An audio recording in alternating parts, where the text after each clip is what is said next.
Welcome back, everyone. Today we're doing a deep dive into, well, a cornerstone of comic sci-fi, Douglas Adams' 1979 novel, The Hitchhiker's Guide to the Galaxy.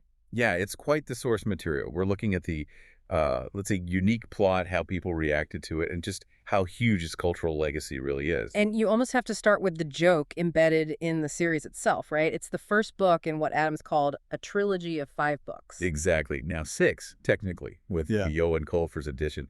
But yeah, it begins with Arthur Dent.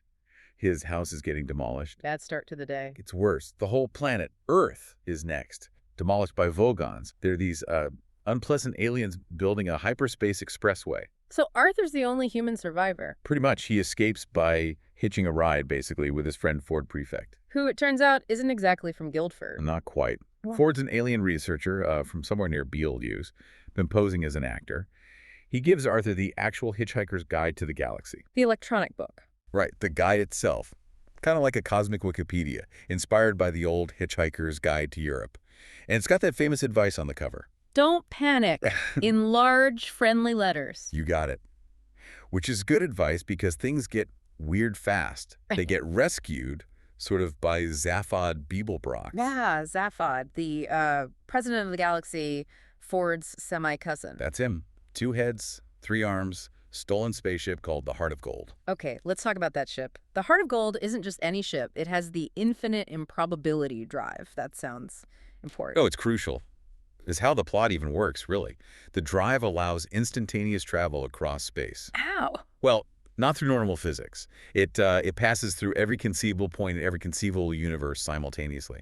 Basically, it generates impossible coincidences to get you where you want to go. So it relies on sheer bonkers improbability. Exactly. It's how Arthur and Ford even survived being thrown into space by the Vogons earlier.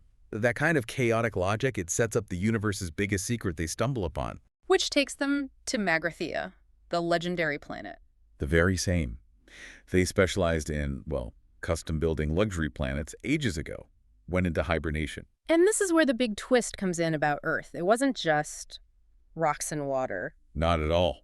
Turns out Earth was actually a giant supercomputer. Version 2, in fact. A computer built for what? To figure out the ultimate question to life, the universe, and everything.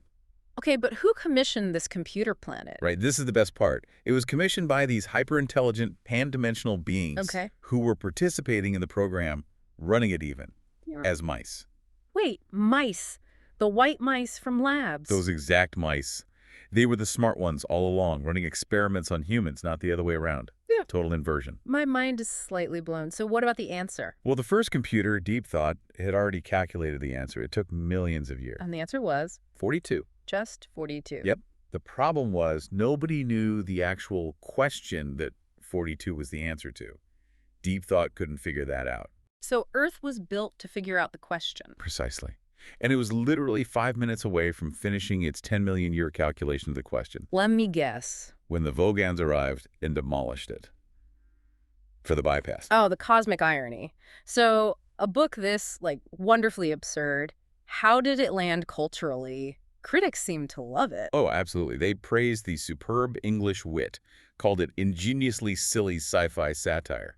It was a hit. But its influence goes way beyond reviews, especially in tech. Like the babblefish. Exactly. The little yellow fish you stick in your ear and it translates any language. That directly inspired the name for Battlefish, the first free online translator back in '97. Wow. Well, Radiohead named their big hit Paranoid Android after Marvin, the robot character who's perpetually depressed. Right, Marvin. And there was an old instant messaging app called Trillion, named after another main character. Plus, the fans have their own traditions, like Towel Day. Towel Day, May 25th, every year. A tribute to the guide's advice that a towel is the most useful thing an interstellar hitchhiker can have. But the most, maybe, Hitchhiker's-esque tribute has to be the Elon Musk thing, right? Oh, definitely. In 2018, when SpaceX launched the Falcon Heavy rocket, Musk put his own Tesla Roadster on top as the payload. Sent a car into space. And in the car, a copy of The Hitchhiker's Guide to the Galaxy, a towel, and the words, "Don't panic," displayed on the dashboard screen. You couldn't make it up. It's perfect. So wrapping this up, we start with Arthur's house getting knocked down, and we end up with hyper-intelligent mice, custom planets, and the ultimate answer being 42. Which brings us to a final thought, maybe, for you listening. That number, 42, it's just stuck around, hasn't it? It's everywhere in pop culture. You see mentions in serious places like Scientific American, NPR, BuzzFeed lists, everywhere. It's become a kind of cultural shorthand. Right. So what does it say about us, about humanity, that we cling to and even celebrate this completely arbitrary, nonsensical answer to a question we never even got to hear? What does that fascination tell us?